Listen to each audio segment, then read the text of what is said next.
Hello, everyone, and welcome to the webcast. My name is Christine Dorsey Davis. I'm the Executive Director of the Ohio chapter of the American Planning Association, and I am your webcast moderator.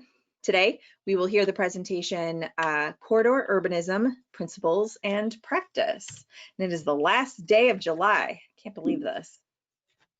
For your content questions related to the presentation, you can type those in the questions box located in your GoToWebinar tool panel. For your content questions related to the presentation, again, just type those in that chat box and we will answer those at the end of the presentation during the Q&A. Coming up next on your screen is a list of our sponsoring APA chapters and divisions for 2020. Thanks to all of those participating chapters and divisions for making these webcasts possible and free to their members. Today, we are sponsored by APA Nebraska. So thank you, Nebraska, for joining us today and for hosting this valuable session. Coming up next is a screenshot, actually, of our webcast webpage, ohioplanning.org/planningwebcast. Here's where we list all of our upcoming webcasts and links for you to register and CM credit numbers, things like that. If you go to our webcast webpage, you'll see that there are tabs up at the top, the prior webcast tabs. That's where we post PDF versions of all of our sessions. So go ahead and check that out. The distance education tab, there you will find information on our on-demand sessions that are available for CM credit through the end of December. We have an ethics, we have a law, so we'll take care of you there. So be sure to check those out and get more information on that. And we are booked just about every Friday through the end of this year, and we're also now taking on some Wednesdays and Thursdays. So be sure to stay tuned as we have a full calendar for the rest of the year to get you all that professional development you need. This session has been approved for 1.5 CM credits for live viewing. And for those of you who have AICP, you can log your credits by heading over to planning.org, logging into your My APA account, and then searching either by today's title or the event number, both of which can be found on our webcast webpage, ohioplanning.org/planningwebcast. And head over to Facebook and like us. That's where we post any up-to-date information, such as new sessions you can register for. If we have a change in date or time for a session, we'll post that there first and foremost. And lastly, we record all of our sessions and we post them up on our YouTube channel. So be sure to subscribe to our channel. Just search Planning Webcast on YouTube and we'll pop up along with our over 300 videos and over 3,000 subscribers. So be sure to check that out. That's the end of my housekeeping items for right now. So I am going to turn it over now to Stephanie Ross, who is going to introduce today's speakers, and she's a representative from APA Nebraska. So Stephanie. Good afternoon, everyone. Thanks for joining our session today. Just to introduce our speakers, we have Martin Schuker, FAICP. He's a principal at RDG Planning and Design. He led major development and downtown and neighborhood development programs while he served as Omaha's Planning and Community Development Director. In his current role in the consulting world, he leads projects spanning from Wisconsin to Wyoming and North Dakota down to Texas, specializing in urban design, comprehensive planning, active transportation, housing, and downtown and corridor planning. He's received numerous planning and design awards, including Nebraska's first fellow of the AICP. Recent honors include being named the Nebraska Housing and Commercial Real Estate named to the Nebraska Housing and Commercial Real Estate Hall of Fame and receiving the Nebraska State Historical Society's First Placemaker History Maker Award. Gardner Stoll is with us, and he is the Development Services Director for the City of Fayetteville, responsible for planning, public works, transportation, and building administration.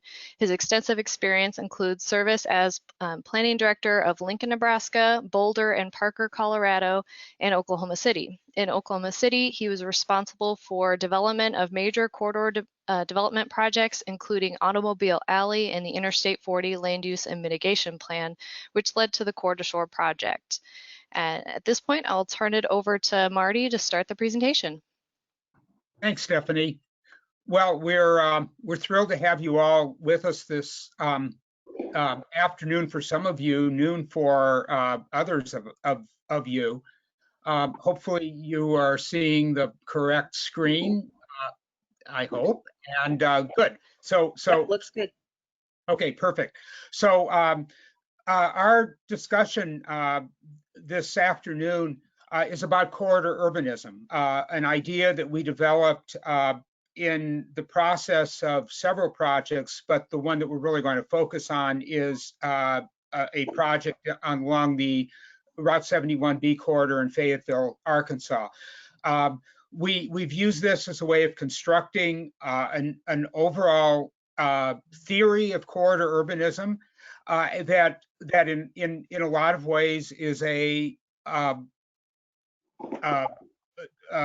assimilation of other kinds of urbanisms, and you'll see what we mean in a couple of minutes.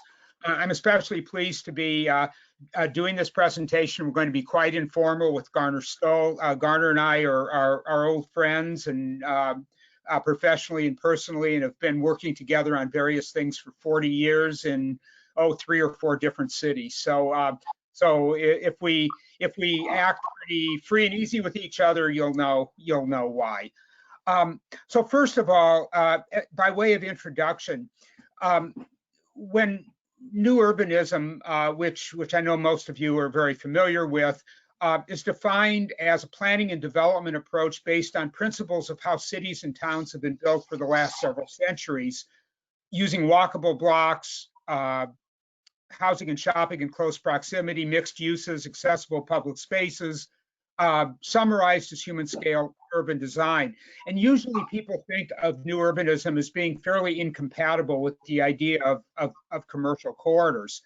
A counter to that kind of urbanism was landscape urbanism, which began to emerge in the 1990s, suggesting that really the organizing principle of cities should be the landscape and not necessarily architecture or buildings.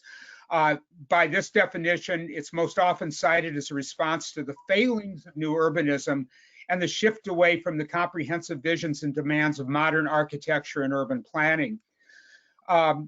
Radburn, who is certainly one of the great monuments of American urban design and has created both beautiful developments and things such as the cul-de-sac, is a great expression of the concept of landscape urbanism about 70 years before the term was even hatched.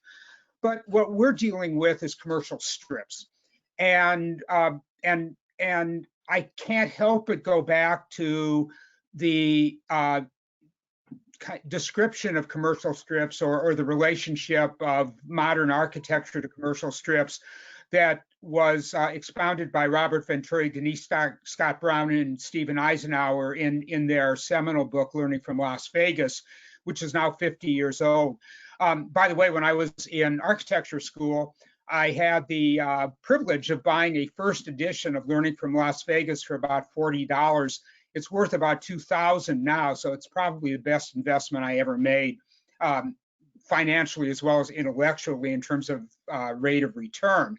But be that as it may, Venturi's comment on commercial strips is worth looking at and reading because it's guiding some of the thinking that we have developed in the concept of corridor urbanism. Venturi, Scott Brown, and Eisenhower say the commercial strip challenges the architect to take a positive, non-chip on the shoulder view. Architects are out of the habit of looking non-judgmentally at the environment because orthodox modern architecture is progressive. It's revolutionary, utopian, and pluralistic. It's dissatisfied with existing conditions.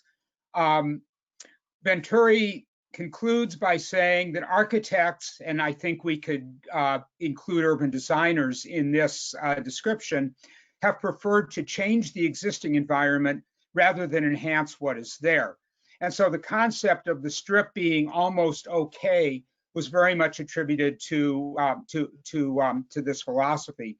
So at this point, we'd like to have you think about the dominant commercial strip in your own city or town and answer a few poll questions related to that. And then we'll go on with the presentation about things that we've done and theories that we've begun to derive from experience with commercial strips. Okay, great. I'm going to go ahead and launch a couple polls for everybody. The first one, so get up on your screen here. Okay. The first question is, think about your city's primary commercial corridor. Which of these best describes how most citizens view this corridor? So your selections are transportation corridor, key community asset, necessary evil that we live with but don't like very much, an important part of the city's history, and then finally an ugly strip that just needs to be redeveloped. So I see our votes are coming in. I'll wait a few more moments and then I'll close the poll and show the results.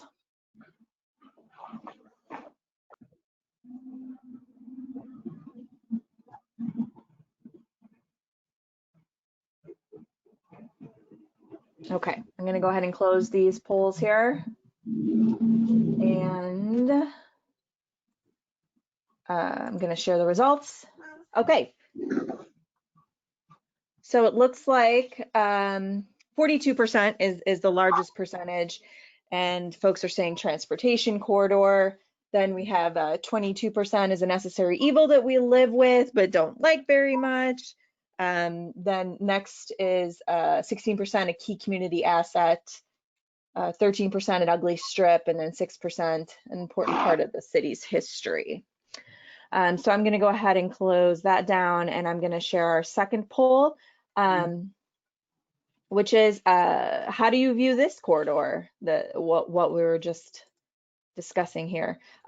Growing and continuing to attract business, basically static, holding its own, beginning to decline, or obsolete and in distress. So I'll give everyone a few moments to answer that one. That's the corridor that you just answered about.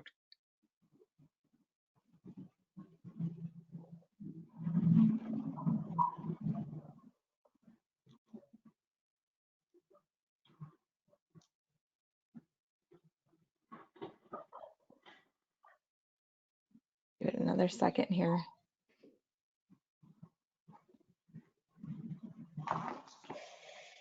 Okay, I'm gonna go ahead and close this poll and share our results. Okay, the largest percentage, 34%, basically static, holding its own. Then next is 30% obsolete and in distress, 19% beginning to decline, and then finally 16% growing and continuing to attract business. I'm gonna hide this one and release our final poll. What public strategies has your city or town employed in this corridor? Not much. Regulations, landscaping, streetscape, sidewalks, pedestrian upgrades, or redevelopment. So I'll give you all a few moments.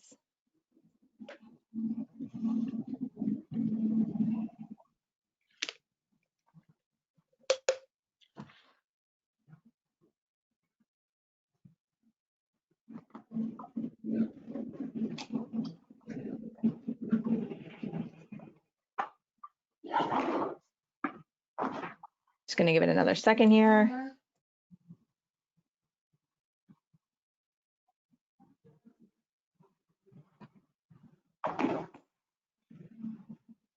Okay, let's check in with some of these results now. I'm going to go ahead and close our poll and share those results. All right, so kind of evenly spread about, I would say. 38%, not much. 37% sidewalks and pedestrian upgrades. 36% regulations, landscaping. 30% streetscaping. 28% redevelopment. So pretty much the same across the board. So I'm going to go ahead and hide those. And Marty, the controls are back to you now. Okay, great. Thank you, Christine. So we're going to talk first about an earlier strip that has been largely implemented, an earlier plan for Coralville, Iowa.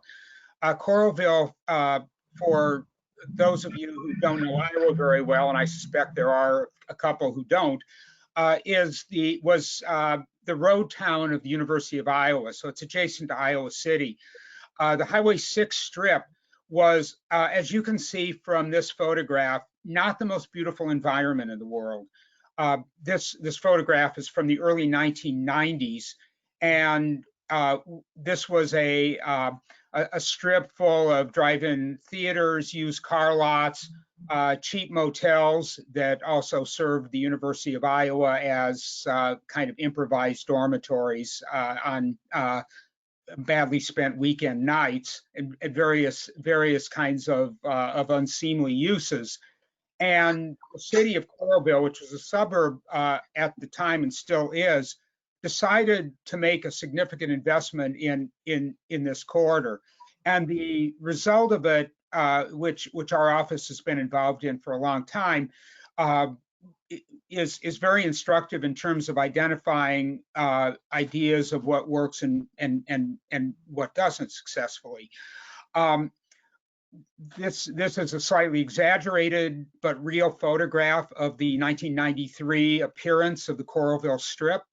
I once had my car break down coming back from a job about 20 miles away, got towed into Coralville in a rainstorm, and was tromping around for a day in the mud before deciding that probably the waiting room of the car dealership was a better place to be than the Coralville environment. The study area involved is about a 3-mile stretch between a major access off of Interstate 80 and another interchange into the community. And the project really began as a road enhancement. The section of Highway 6 here was a 4-lane rural section, no sidewalks, not much of anything that would attract a person who cared about an urban environment. And the upgrade of Highway 6 was to go to a 5-lane rural section with a 2-way turn lane center in the center. The city had the foresight to say, you know, we ought to do more than just make this a wider street. And so they embarked upon a significant corridor enhancement, very early one that dated from the middle 1990s, that involved new lighting, graphics, a shared use path that back when not everybody was doing shared use paths, a lot of landscaping, and really decided to make the Coralville Strip a significant entrance and corridor in the community. Part of the strip improvement project meant looking at a central focus, a town center district. This being primarily a road town, did not have a downtown of any sort at all, and focused on a specific intersection that you can see with the asterisk at 12th Avenue and 5th Street. 5th Street being well, not 5th Street, but the Highway 6 strip being at the bottom of that shape. The city actually acquired several properties around the 5th and 12th Avenue intersection, but all of this was meant to relate to and open off of the Coralville Strip. So this is what it looked like in 1995 before redevelopment began. With some smaller scattered apartment buildings, a variety of freestanding commercial, some motels, and not much in the way of significant development. And now from an aerial photograph, this is what it looks like today, and we'll get down on the ground level and see what actually happened. The redevelopment area, which emptied out to the strip, included a significant point of orientation, this being 12th Avenue with iconic columns. Coralville was named this way because it was once the floor of the inland sea, and coral fossils had been found here, thus giving the community both its name and its logo. So this road, 12th Avenue, intersected the commercial strip and led into what became an emerging town center. From the air, this is what this looks like today. And you can see a U-shaped building that is a combined retail and office structure with 2 stories, some other commercial and office development behind that, and also some additional residential development, as well as City Hall and significant city projects over to the left of your, or what would be the west of the screen. The intersection that you saw pictured in the previous slide is right in the center, leading between the Highway 6 strip and the main street of the town center, that's 5th Street. It's interesting in that the buildings that were designed here using generalized but still applicable design standards had a very urban look along the internal street, namely 5th Street, but still presented well to the strip corridor. So this is looking from the south, the view that you would see off of the Highway 6 strip of this initial building that was built in the town center, and a view of what that commercial corridor looks like today. As the strip itself matured, it matured as a place. The trees got bigger, the landscape settled in, and became a place where parents took their kids, really tied into the city's and regional trail system as well, and spun off a series of other significant development projects, including Coral Ridge, which is Iowa's most successful regional mall, an Old Town district on the east side of the strip that's a mixed-use district with a good deal of street-defining housing, and Iowa River Landing along the Iowa River that is an entirely new district that includes hotels, convention center, a major department store, a transit center, and is really quite an attractive urban development. All of these are tied together by the Iowa City and Coralville Regional Trail System. And Coralville actually has the distinction of having its own transit system as well. It connects this suburb with the center of the main community, Iowa City. So over the 25 years that this project has been in place, it's been really quite successful.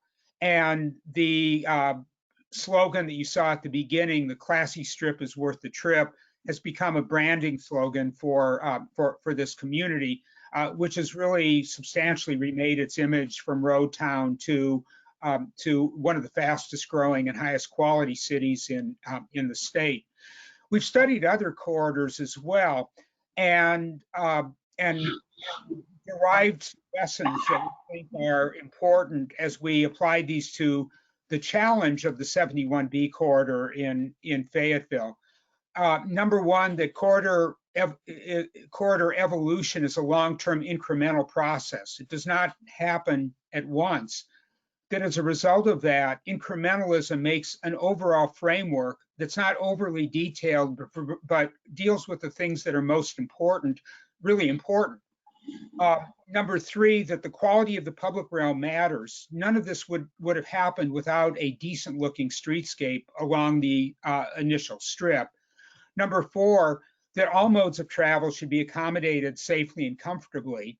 And number five, that development that is auto-oriented and walkable and bike-oriented at the same time really should coexist, that we need to be able to serve car transportation in the foreseeable future, but we ought to be able to add additional modes.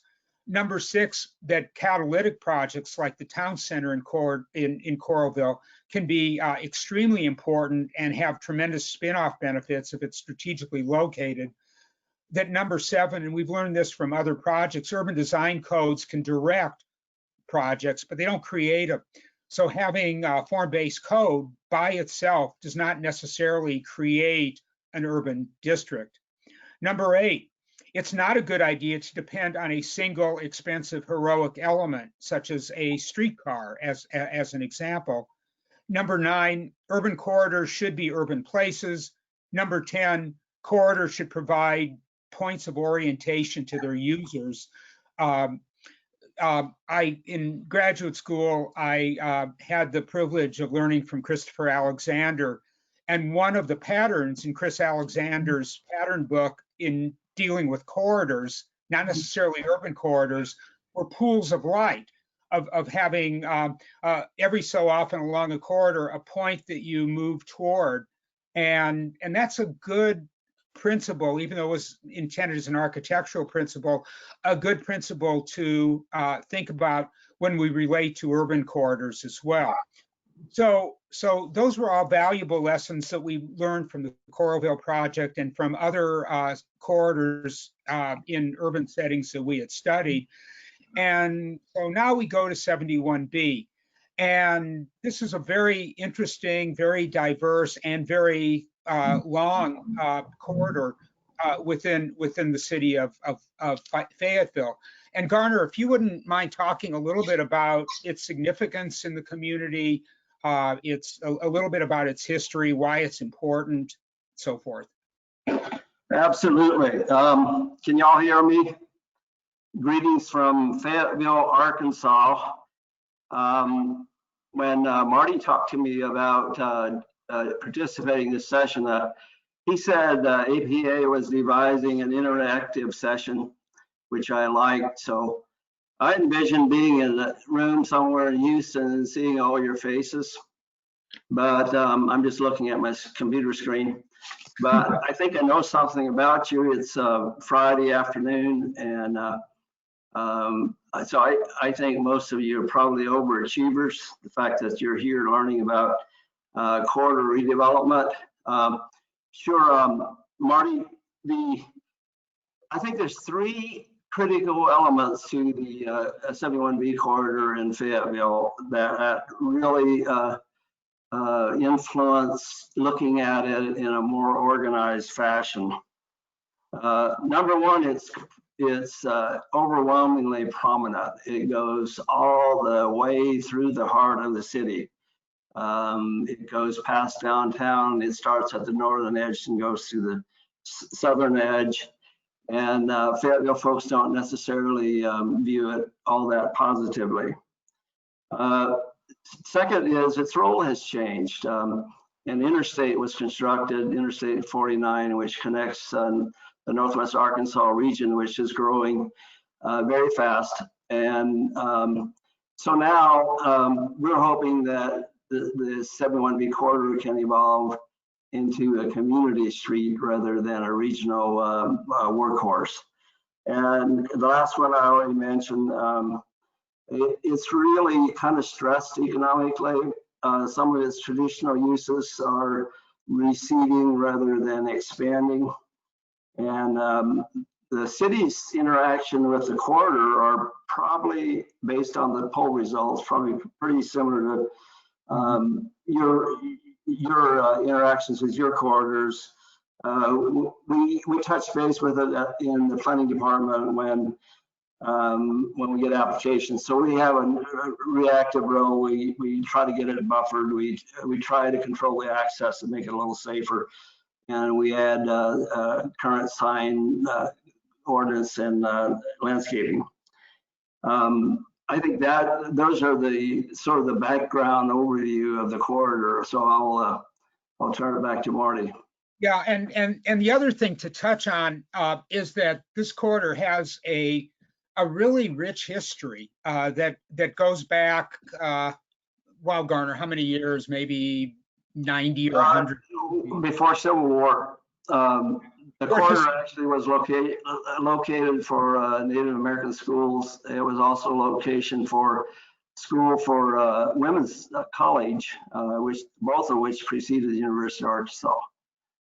So we don't always think of these corridors as having a history. The one unusual thing about 71B is that that Fayetteville has an historian who wrote about a 400-page book about the development and history of this strip, which is an incredible piece of work, and collected wonderful photographs and postcards that we were able to learn from and be able to appreciate how this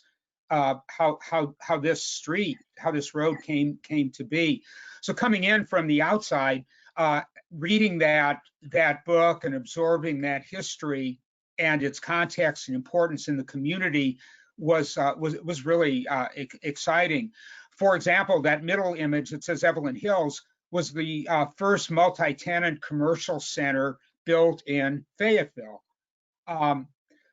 There had been some previous attention that had been significant given to parts of the corridor. So Garner, if you would touch on these a little bit, that'd be good.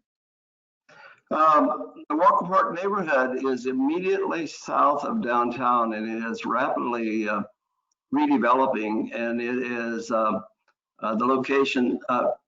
Fayetteville's comprehensive plan's highest priority is infill development, so our city council puts a high priority on facilitating it.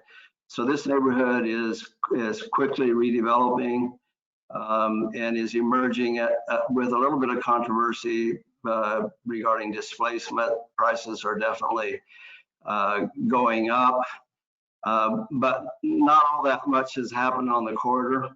But this is the south end of Fayetteville. So this is where we have an opportunity to right-size the corridor. Some call it a road diet. It only carries about 13,000 trips per day. So we are right now, yesterday, we were actually talking about our design contract to look at downgrading it possibly to 3 lanes, which will add a lot more space for other critical aspects.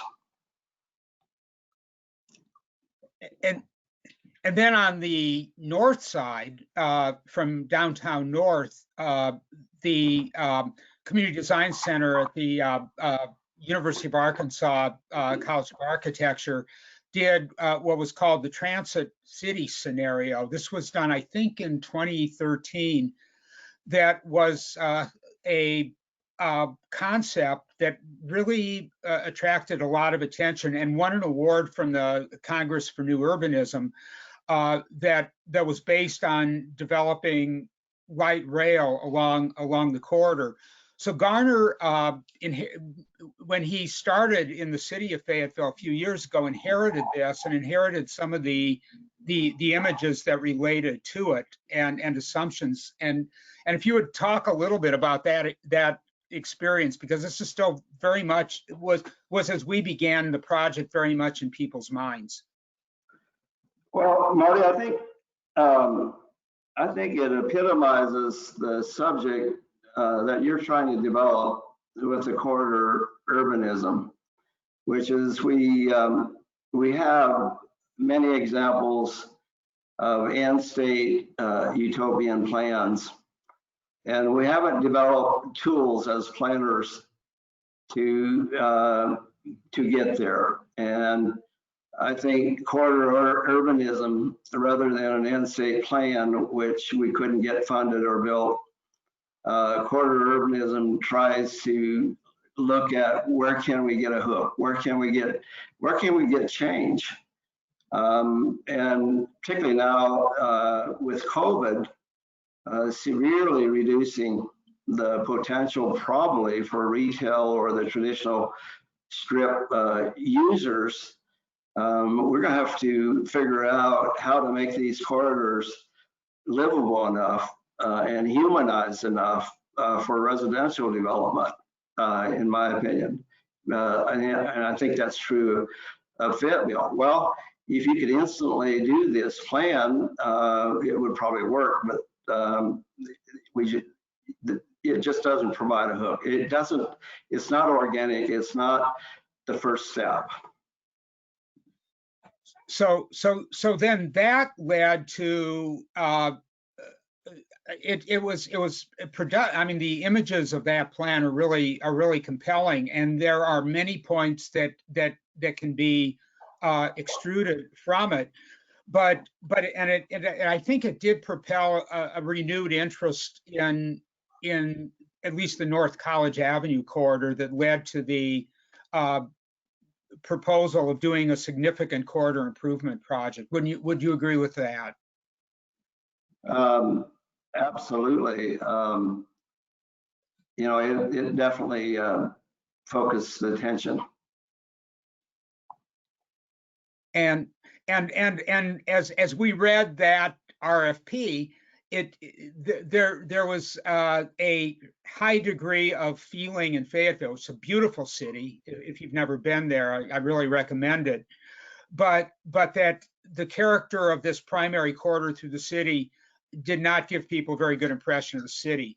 So the idea of a total remake of the community by redoing and re-envisioning 71B was out there, but the question really became, the concept presented by the Transit City alternative was really not something that was attainable, certainly not by 2030.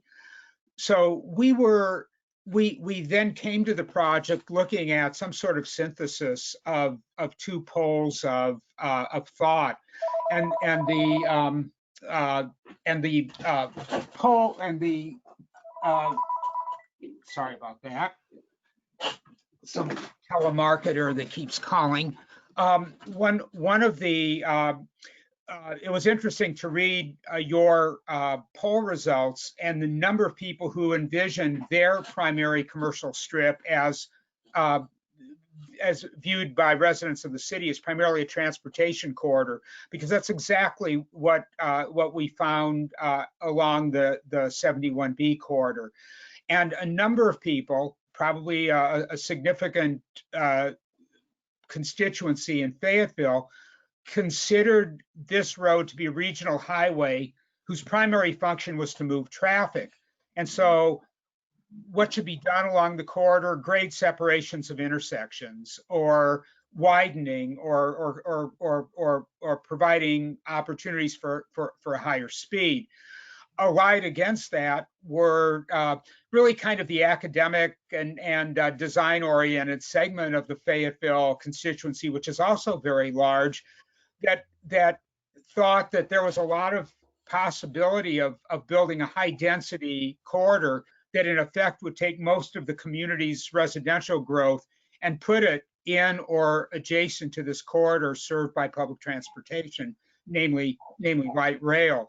So that was what Marty's saying is Fayetteville people really were all along this paradigm for all the way from, we had the mayor appointed a large task force to work with us, and we had members on the task force that really thought the project was going to end with widening the roadway, and we had members on the task force that wanted to do a road diet from all the way north to all the way south, and we kind of ended up in the middle.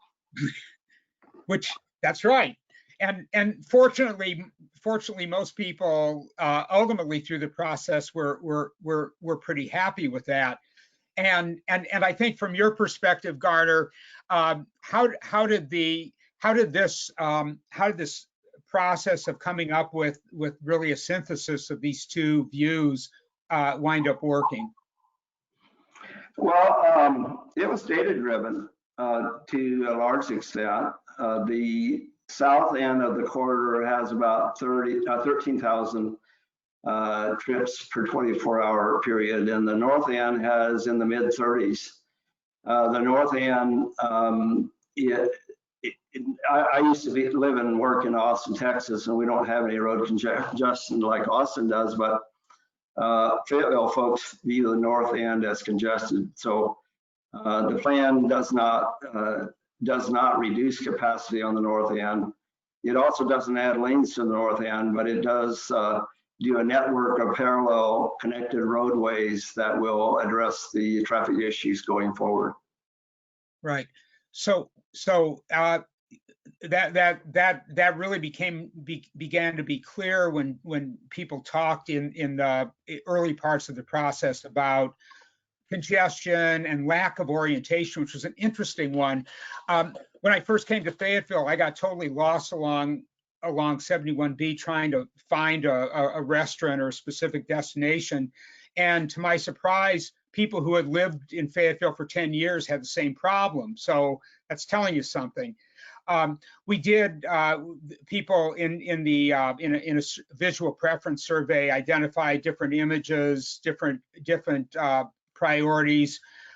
We had a whole series of public sessions where we segmented the corridor and did charrettes where we were crawling around on the floor of gyms with gigantic drawings, laying stuff out, and it was a very interesting process. But came up with this ultimate diagram that we think applies to a lot of urban commercial strips.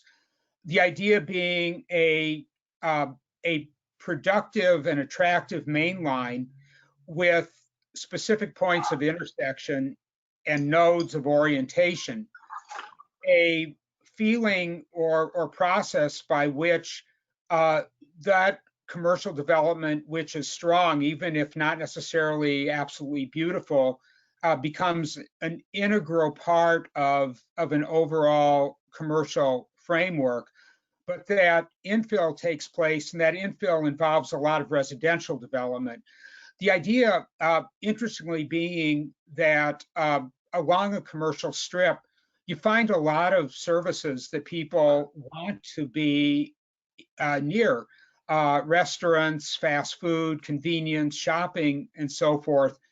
And if you injected residential into that, you would have effectively a linear downtown that because of the distance could be both a walkable and a bikeable environment. So by building on existing strengths and viable commercial development, developing new mixed-use projects with the critical mass that we weren't just proposing housing in a parking lot, but developing residential neighborhoods where opportunities presented themselves, developing, as Garner said, a secondary local street system that took a lot of the local traffic friction off of the main of the main line and allowed us to do some new things with that, and connected it all by a sometimes on-road, sometimes off-road path system. We could wind up developing a very significant and special model for how a traditional declining commercial strip could incrementally redefine itself as a mixed-use neighborhood in a much more viable environment. So we'll show you a few of the concepts that came out of that. Transportation was quite critical here, quite the problem that most people in the community would say would need to be solved, in addition to relocating. Mark, to orient people, right is north, left is south. Yeah, So you'll see the parallel roadways on the northern end. Yep. So the parallel roadways are all the orange lines, part of which uses the existing street grid. The big purple line is the main 71B corridor. Garner was talking about the right sizing, as we called it politely in Fayetteville. The other interesting term, by the way, is real estate reallocation. Lane diet somehow makes people feel bad about something, but this is what we're in the process of designing. Both of these segments are about to go into the design process of looking at South School, the South segment, as a 3-lane section. It's a very wide 5-lane right now, but doesn't need to be, with a protected two-way cycle track that parallels the iconic Razorback Greenway, which would be to the right of this drawing. On North College, the trail aspect would be off the road and would connect buildings eventually as redevelopment took place. And the main problem here was an improved streetscape, continuous sidewalks. Right now, there's very little sidewalk continuity, relocation of overhead power lines, probably not burial, and overall a refreshed appearance. Marty, if I can add some contextual information here. This used to be a state highway when we did the plan. It no longer is. It's now a city street. We, after the plan was done, we negotiated with the Department of Transportation and reached an agreement where they helped out with some of the costs that they would have paid to maintain the roadway for the next 20 years or so. And then we took the roadway, and now we have all kinds of options in terms of how we redevelop it, and we don't have to go through their process every step of the way.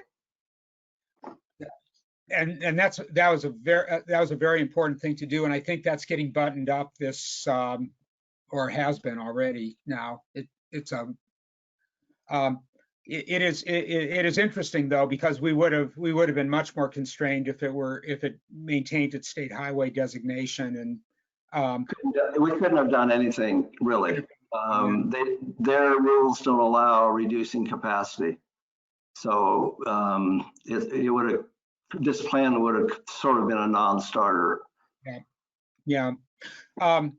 Placemaking at nodes. There are hopes in the future of developing BRT in this corridor, which connects to Bentonville, which is where Walmart is headquartered.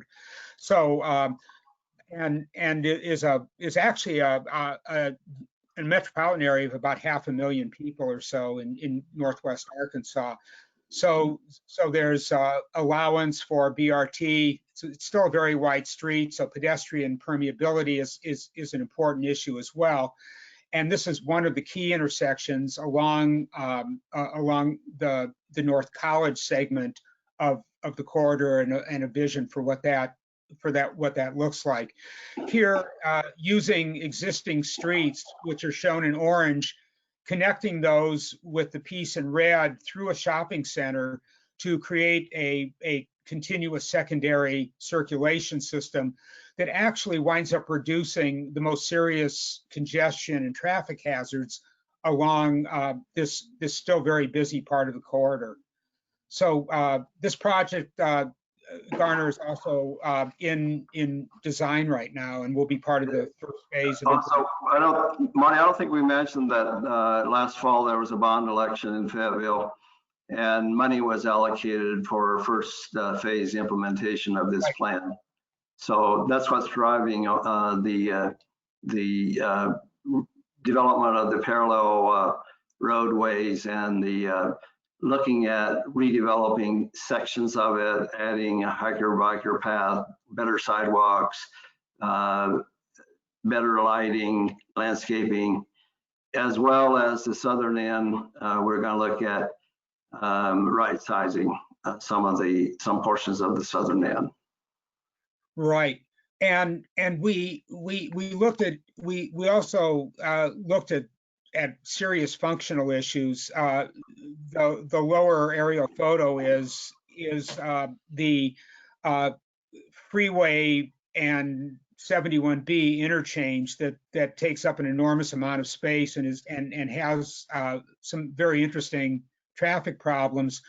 When the Transit City plan was done, the flyover, you can see that curve there that goes from northbound to westbound, had not been built yet, but was in advanced planning, and the plan there was to oppose it.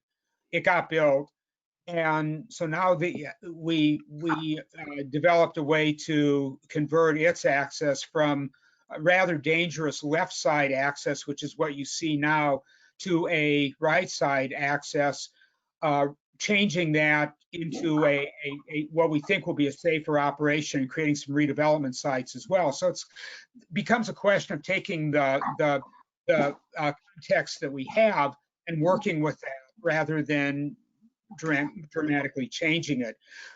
Now we get into the potential development framework, and this involves infill development with mixed uses, but with a very significant residential component.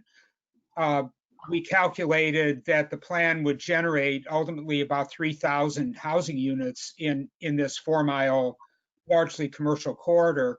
And by doing that, really dramatically changes the emphasis and the character of how it all works. And by linking housing and residential neighborhoods to existing and future commercial and mixed-use development, as well as university property, we wind up with a community that is not exactly walkable, but is certainly bikeable, and certainly falls within distances that other kinds of modes, micro-mobility modes like scooters, can navigate in. This is the concept for the south part of this area. Is a really kind of spotty development pattern now, so it has a lot of infill opportunities. But there are some significant industries, a lumber yard, even a salvage yard, that aren't going anywhere, so we have to deal with them. So a view of what that might look like really here, just for illustrative purposes. This is an old, primarily vacant commercial center that I think, Garner, it was an old Walmart, wasn't it, at one time? Yes. It may have been one of the original stores. Yes. Yeah, I think it was one of the first Walmarts, because we are in Walmart country.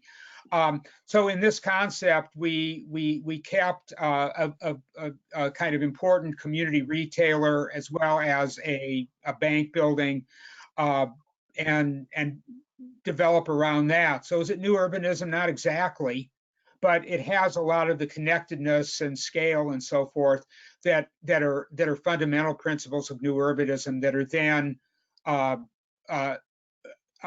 imported over to a commercial corridor environment. I think it's interesting to look at two big projects that are large commercial strip power center developments, one of which being Fiesta Square. And if you would talk a bit about that project and what's happening there, that would be good. Well, Marty, I mentioned when I first came on that we kind of want to make this interactive, and I see we got 4 minutes left. Yeah. I'm kind of going to jealously guard our ability. I can't see your faces, but I'd like to answer your questions. I'd like to try to make it interactive. And Marty's got some really, really dynamite concluding slides that we really need to address. So yeah, okay, I'm taking you can go online and find our plan, and it's got a wonderful description of the rest of this. And also come to Fayetteville and I'll take you for a tour. So yeah. I'm just wanting to get to the questions. But okay, but a lot of this gets into parking lot design and access and creating opportunities that still maintain service to the things that were there, of looking at aggregations of buildings that look like freestanding restaurants but all have an international flavor to them. So linking those as a restaurant district, and then finally establishing a pretty granular but overall regulating plan that looks at scale and different kinds of nodes and districts and use combinations to help to implement the plan. As Garner had mentioned, a lot of this is being implemented now through the bond issue. So it's really very quickly beginning to take shape with community support and a really large level of support from the bond issue itself. So then we come to the summary of what are the principles of a corridor urbanism philosophy that we can pull out of these experiences. Well, they fall within 5 different areas: reality and respect, resident population, opportunities, transportation function, and building an urban environment. And reality and respect really means understanding that corridors have a history, and sometimes a significant history in a community, and that they are places where businesses are done, where iconic businesses that have a high degree of attachment with their customers take place, and that really needs to be respected. It can't all be leveled and turned into something else, and that it's an evolutionary process that respects the past and moves toward the future. Resident population is a key principle, and that is that we really think that a major part of the life of declining commercial corridors is making them increasing population centers and using the convenience of services in those areas, along with opportunities presented by underused property and oversized parking lots to create a walking and biking distance environment that still respects the nature and the character of the linear corridor. Number 3, of finding opportunities where they present themselves. The concept of 10 parking stalls per 1,000 square feet of development produces things like this that aren't necessary anymore.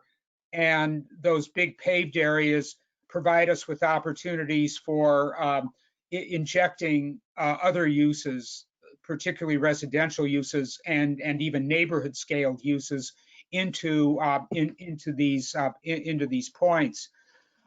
Number 4, transportation function and choice. It's important to understand that many people, as the poll indicated, recognize these corridors as transportation facilities, and functional problems really need to be fixed. In fact, we provide support for other kinds of balanced transportation initiatives if we're able to show that we've been sensitive to conventional traffic movement as well and made that work.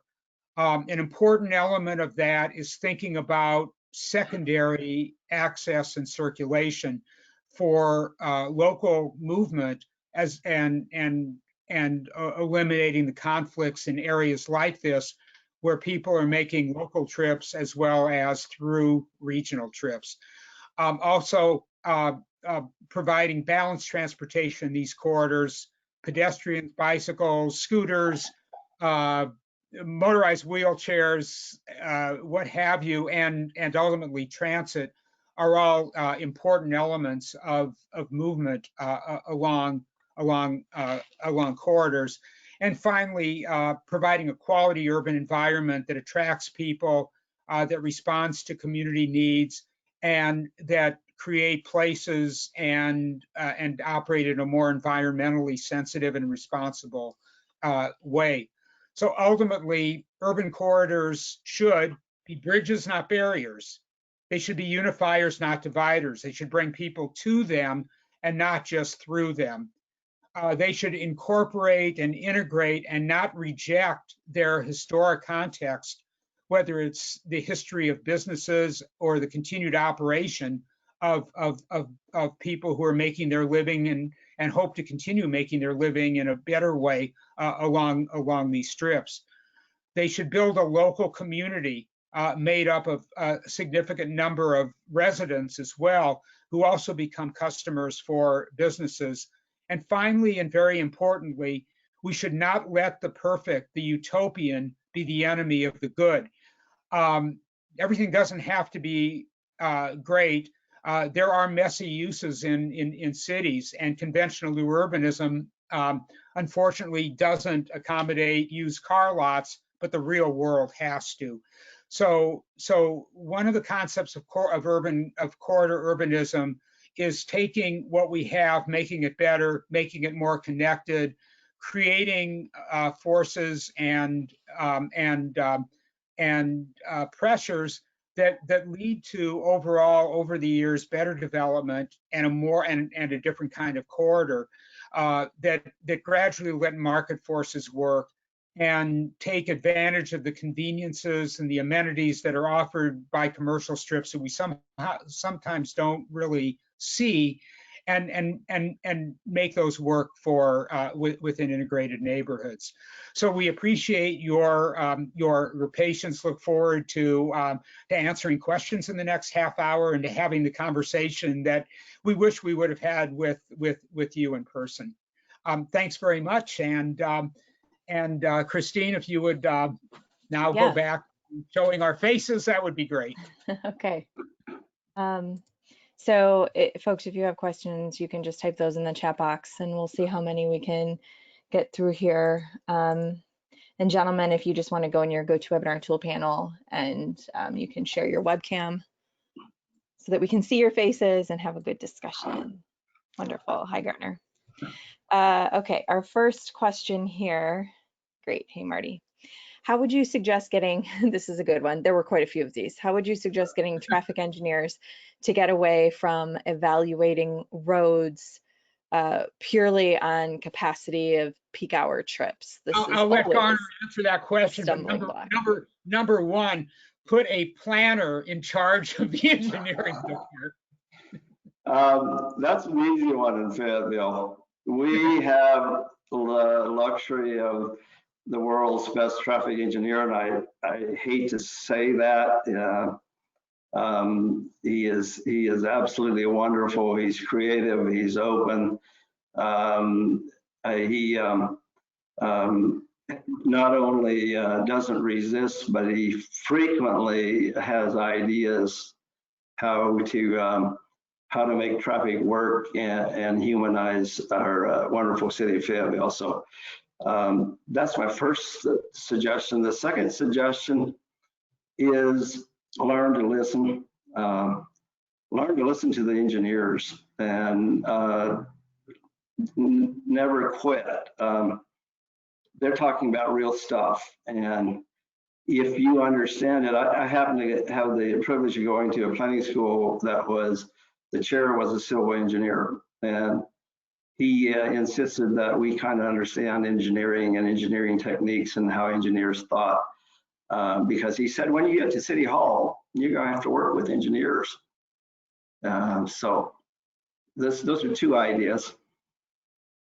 Yeah, I think that it builds on that. First of all, Fayetteville has an unusual situation because Garner is Development Services Director, which includes the engineering department. So that's, but I think from a planner's perspective and an urban designer's perspective, we all too often build an adversary relationship with engineers, and we need to build a better understanding of the way that a traffic engineer is thinking and what those priorities are, and to be more transportation literate ourselves. So I have really, as somebody who's been involved in interested in transportation since I was about 3 years old, I've really tried to, over my career, understand engineering. And although I'm not an engineer, be literate in it, and that builds that's important. To see the engineers as foils rather than partners, and many of us have that attitude, is not a very helpful thing. And so we wind up becoming defensive and retreating into our own corners and not being able to talk to each other well. Marty, since you're playing Switzerland, I'll ask the same question. We'll start with you in relation to the State Department of Transportation. So is that your same suggestion? There are several questions about, and specifically, I want to read one of the questions about this specifically because it kind of cracks me up.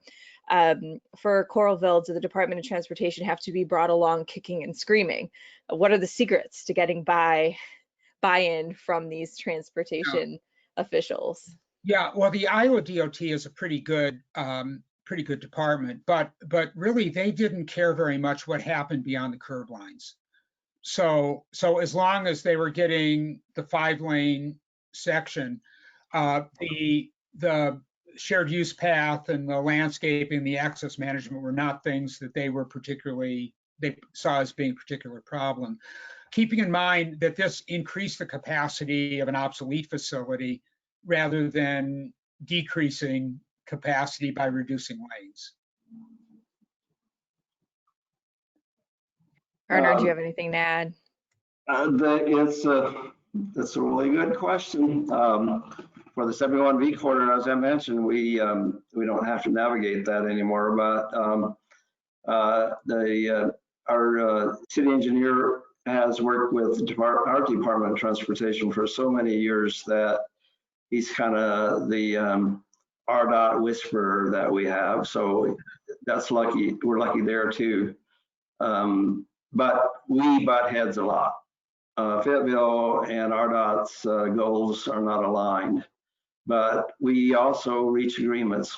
So we particularly have issues. We have a wonderful trail system and we're expanding it leaps and bounds, and it's very well funded by the Walton Family Foundation, as well as local bond money and general fund money.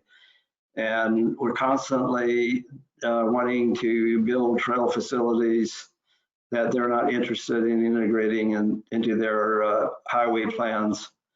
But we negotiate, we talk, sometimes we're difficult. They say Fayetteville's difficult, but if you come to Fayetteville, I'll show you a lot of results. We built lots of parallel trails to highway projects and bridges. Next question. I guarantee that probably at least 60% of those listening in are going to go, yeah, I need to know this. So what suggestions do you have for attracting investors and developers in cities with decreasing populations and commercial corridors with big vacant box stores? I've never worked for a city with decreasing population. Fayetteville is growing about 3% a year. Northwest Arkansas is growing about that fast. The rest of the state's not doing much at all. So I guess I'll hop to Marty. He works for everybody. Yeah, it's hard to answer that question without knowing the exact context. but number one recognition is that nothing really productive is going to fill the big box unless there is another community use. So there are a lot of examples of how those buildings have been used for other purposes, including community centers or libraries or other kinds of things. If that is the case, then the excessive parking and other space around it really can be used to build a neighborhood. You know, we have come to the conclusion, and you know, those of us who have been planning directors, who have been zoning administrators or current planning managers, we'll hear people say, well, I've got to have commercial zoning there. What else would anybody use this for? That's not really a valid comment. That if there is adequate buffering or protection, that these big sites actually can be replatted and redeveloped with housing, and even to some degree lower density housing. If the box can be used for something that is a productive use in the community, it provides a catalyst for that kind of development as well. The big question becomes the question of declining population. If I could add, I think it was maybe the critical question that's been asked so far, because retailing is receding. We did a market study with the 71B plan, and it doesn't predict a need for additional retail. In fact, it predicts that we need less than we have on the corridor right now. And that was before COVID. And we know COVID may have changed that. I'm convinced it will accelerate it. I'm also not convinced that the travel uses, hotels, motels, restaurants, aren't going to recede. I'm not convinced that the office uses aren't going to go backwards. So what's left? What's left is maybe residential. What do you have to do to make residential work? You have to make these corridors livable. Traffic has to be slower and more, they have to have more of a human scale. When cars are moving about 45 miles an hour, the tires squeal. And when people have options, other options, they don't like living next to a highway. All those things we have to admit and start dealing with realistically. Right. One of the interesting little challenges, micro challenges in the 71B project is Northwest Arkansas Mall, which is I don't know, it's about 1 million square feet. It's a big mall that has a Sears store that's now that went out of business, a Penny's, the whole sort of panoply, and a gigantic parking lot. Parking lot happens to have great views out of one side. And so we did a little redevelopment plan for that took advantage of those views in connection to the Razorback Greenway, build a street around the periphery of it so that a portion of the parking lot was now a residential neighborhood, took the part of the parking lot that fronted 71B itself and basically made that a site for outbuildings for fast food restaurants, which may or may not have a market anymore, tied it all together, redesigned the parking lot. A call center has moved into the Sears. What happens to this site, we're not totally sure. But it's really going to be a question of how do you throw out assumptions of these big box sites as being only big boxes and think about them as being something totally different. Lakes, resorts, who knows, but land resources. But I was thinking this morning about the fact that the corridor and the mall is, our mall is dying like most malls are. The corridor is doesn't have enough viable uses. Maybe a future update of this plan would be actually an initiative to acquire additional property. But then I was thinking, who wants to spend leisure time next to a highway? So that requires traffic to slow down too. But there's definitely going to be, I think, a surplus of uses for these receding corridors, the corridors that used to be the primary spine of our regions that are now have parallel interstates, and they have to become something else. And the highway uses are not viable anymore. So they have to be remade. And it's one step at a time. We're gonna spend some money on this corridor, but the redevelopment is going to be gradual. Right. Let's pedal back a moment. We were talking about parking.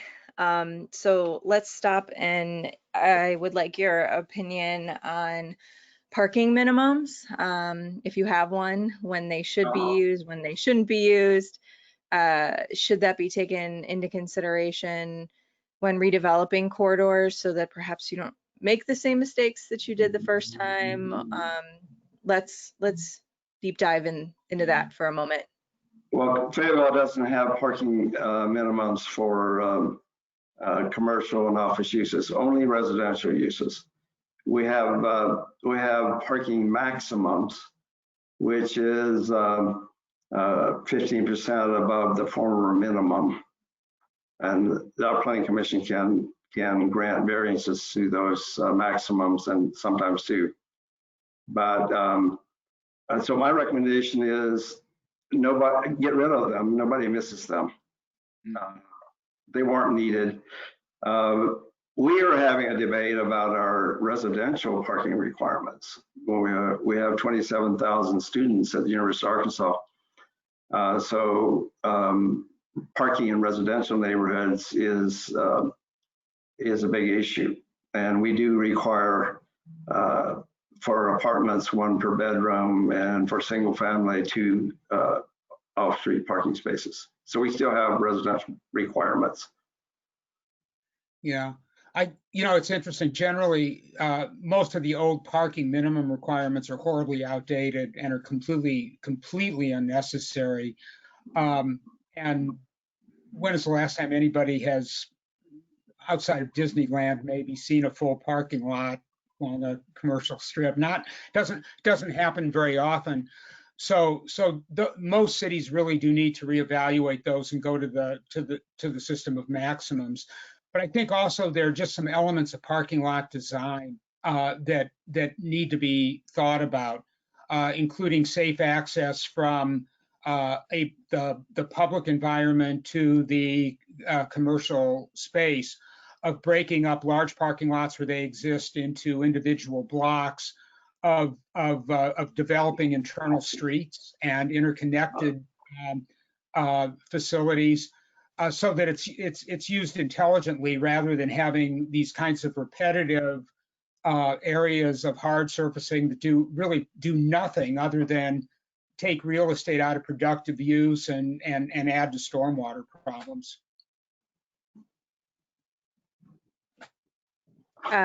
The next question is actually somewhat related.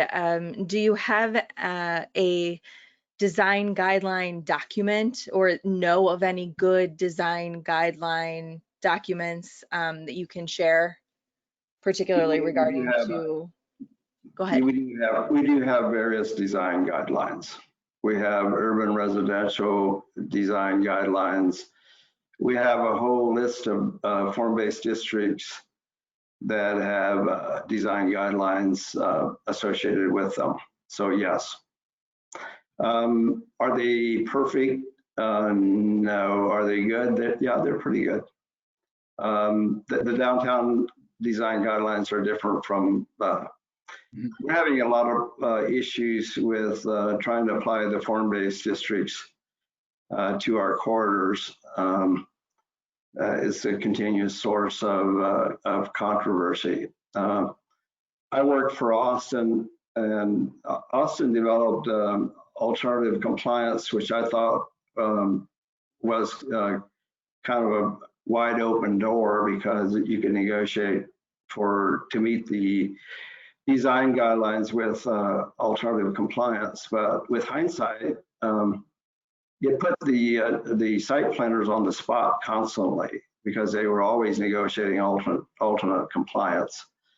But when I go down to Austin and see the projects that have been built that were negotiated the 10 years I was there, they're pretty darn nice. They're much better than not having that process. But again, you can't let the perfect be the enemy of the good. You have to be willing to make things work economically. And on these corridors, just putting the building out on the build-to line may or may not work.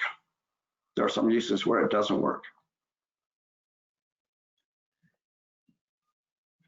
And this plan does have a regulating plan associated with it. So there are specific guidelines that get quite granular. They're not onerous, but they're pretty specific, such as with the secondary trail system of not backing up dumpsters of a commercial building to the trail, but providing a second entrance and a second connection in both to the street and to the and to the trail, which might be on the back of a site.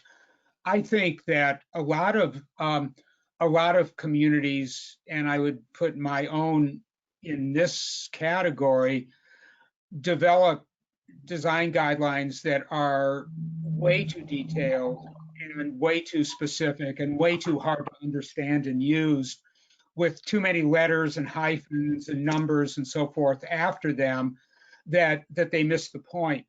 And I believe that in developing design guidelines, a good discipline is to take the 10 things in an area that are most important to you and work around those and forget the stuff that isn't really all that necessary.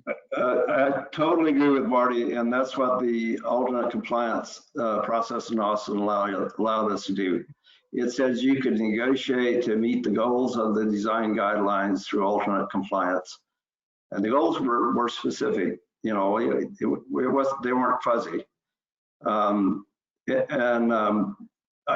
think something like that is going to evolve universally, where we back off of these Leviticus statements, you know, this stuff that really doesn't work, and move more towards simple goals and a variety of methods to meet those goals. Exactly. Now, we didn't mention that. We mentioned the public investment in the corridor, but parallel with that, we're looking, as soon as we get out of COVID and can meet face to face, we're looking at rezoning the corridor, and revising the design guidelines to make sure they're when we do rezone, I suspect Planning Commission Council will largely want to use our form-based districts, which bring in design guidelines. So, and Marty mentioned that the plan itself has a regulating plan that is context specific and provides a lot of direction for that effort. Thanks. And for the person, there were a couple questions about that too, looking for free resources.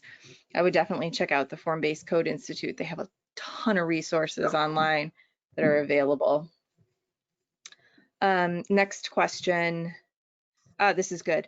Many merchants depend on visibility for pass-by traffic and may be reluctant to be positioned into clustered buildings that are perpendicular to roadways. Do you encounter this concern, and how do you deal with it? That's a good question. It is a great question, and you recognize it and recognize that need. That's part of understanding the context. Is that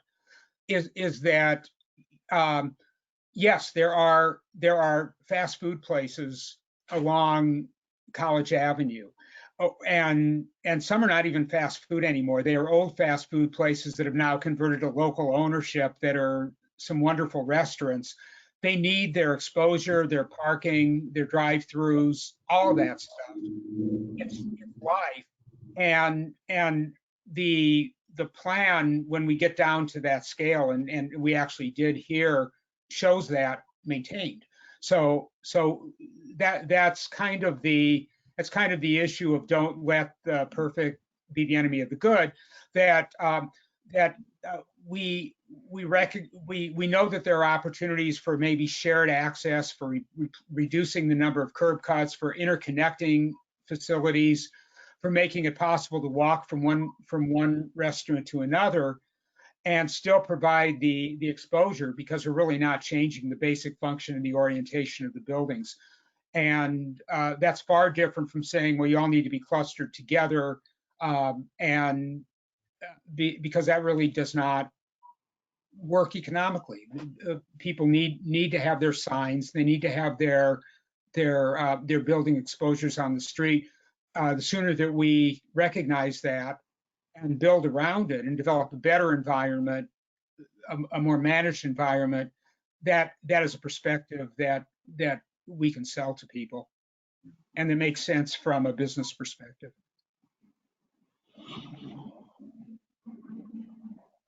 Gardner, do you have any comments on that one? It's a really good question, and if that use is getting its business off the highway or the arterial street, it needs to be seen.